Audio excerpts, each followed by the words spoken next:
50 වෙනි වෙඩින් එකෙන් පස්සේ අශ්වික සිල්වා කොණ්ඩේ කැපුවා. පොඩක් ජීවිතේ පොඩක් සසර කරකිරුණා. මොකද හේතුව මේ වෙන වෙන මිනිස්සු බලන්නේ ඒගොල්ලන්ගේ මඩිය තර කර ගන්නවා කියන එක මට මේ 50 වෙනි වෙඩින් එකෙන් තේරුණා.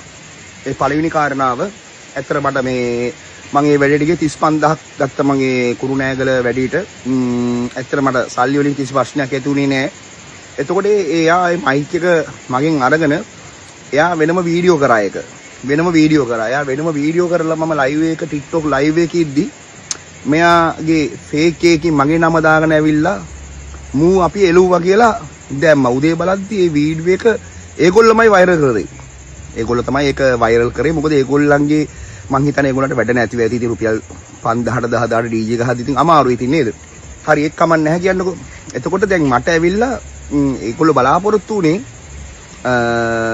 කට්ටිය මට බනි හොඳ වැඩේ. ඇත්තටම thank you very much. හදවතින්ම ප්‍රාර්ථනා කරනවා මේ මගේ කොල්ලෝ සෙට් එකට හරියන්න කියලා. මොකද page වල ඔක්කොම මට මේ සැහෙන්න මගේ පැත්තට කතා කරන මම ලොකු මිනිස්සෙක් නෙමේ. ඇල් වතුර නිමල බොන්නෙත් නෑ. ඒ වුණාට ඒ කරපු වැඩේ හරියටම හරි. මොකද මේ ඕක මිනිස්සු කතා කරේ නැත්නම් අශ්වික සිල්වට ගමනක් යන්න බෑ. ඕගොල්ලෝ ඉන්න තමයි අපි මම විතර නෙමේ හැමෝම කාලා බීලා ජීවත් වෙන්නේ. ඕකේ. ඉතින් අන්න ඒකයි මම කියන්නේ. එතකොට මේ ඒගොල්ලන්ගේ බලාපොරොත්තු තිබි මාව චාඩ කරන්න. අන්තිමට මොකද උනේ? තමන් කපපු වලේ තමන්ම වැඩනවා කියන එක තමයි මට කියන්න තියෙන්නේ. එතකොට දැන් මේ වෙඩින් එකේදී මම දන්නේ නැහැ ඉතින් මගේ ෆෑන්ස්ලා මට සෑහෙන්න මේ මම 50 වෙනි මට ඊට කලින් එහෙම දේවල් වෙලා තිබ්බේ නැහැ. දැන් ඔය නොවැම්බර් වල ගිය මේ කොන්සර්ට් එකක් බලන්න ගිහලා තමයි දැන් ඔය මිනිස්සු ඔය ඒ අර රැල්ලට ඒ වගේ දේවල් කරන්නේ. ආයෙ එහෙම කරන්න එපා කියලා මම කියනවා. හදවතින්ම. අන්න ඒකයි අශ්වික සිල්වා කියන්නේ.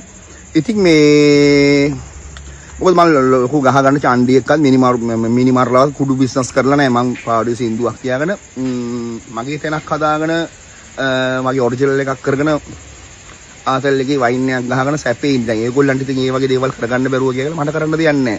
නැත්තම් TikTok එකේ ඇවිල්ලා ඒගොල්ලෝ වලට වෛරල් වෙන්න උවමනාවක් නැත්තම් ඒගොල්ලෝ හිතුවේ අර TikTok live එකේ බලලා මූ ගෙනල්ලා එහෙම කියලා. ඇත්තටම thank you very much කියනවා ආයේ මයි කොල්ලෝ සෙට් එක දුන්න සපෝට් එකට ආදරේ අහස් කරා.